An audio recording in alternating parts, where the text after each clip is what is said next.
I want to start with academic achievement. Recently announced state assessment results show that student achievement is not even back to 2019 levels.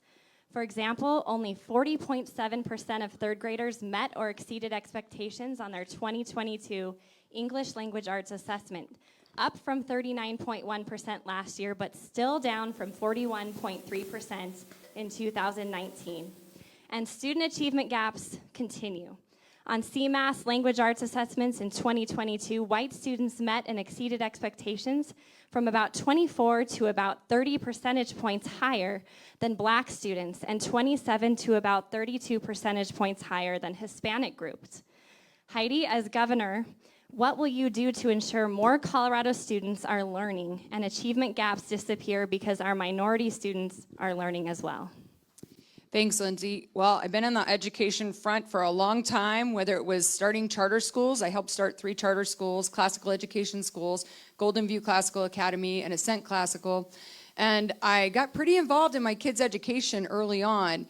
We were at Superior Elementary. Hi, Brad and Julia and Barbara. We were there together and saw firsthand a lot of this stuff that's happening now in our schools 4 or 5 years ago, before it was really a thing. And so as I've been on the front lines of education during that and as a regent, the most important thing I've realized we can do is give power back to parents. Choice, transparency, and competition. Really the only way we get true competition in our schools to hold their feet to the fire to actually do what we want them to do, and that's read, write, math, and also keep them safe while they're learning, is to give parents the ability to walk out with their kids. And that means having the funding follow the families, which we'll talk more about later, but we have to make that decision to do that. That's the only way we're going to change things. And then provide transparency to parents so that you can actually see what our kids are learning and make the decision for yourself if they're learning what they need to learn. And that bill was turned down by the Democrats and Jared Polis in this last legislative session. It was a party line vote. It went to a vote. Do you want to provide transparency to parents? And it was no. So that's got to change too. So choice, transparency, and competition is, in my estimation, how we're going to fix this.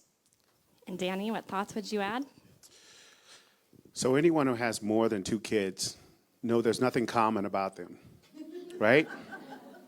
They know they learn differently, they act differently, and we have to educate our kids in that manner. We have to look to see what's the best way that kid learn. Some learn by doing, some learn by seeing. We've adopted a process that basically teaches all of our kids the same. And those who are capable of learning that way, they succeed. And those who are not, they're left behind. We're leaving too many of our kids behind. So we need a system that has all of the above. Heidi is famous for saying that. We need an all of above system. Some small classrooms, some pods, some private classrooms, some public classrooms. There's a role for public education, but it has to be done in a way that serves the kid. And I like to say that, our children don't have a union. We are their unions. We have to represent them in a way that makes sure they learn. Because if you go back to the mid-90s in the state, one of the things you realize our kids were learning. So what was different then than it is today? Because we've passed legislation that favors administration over education, and that needs to change.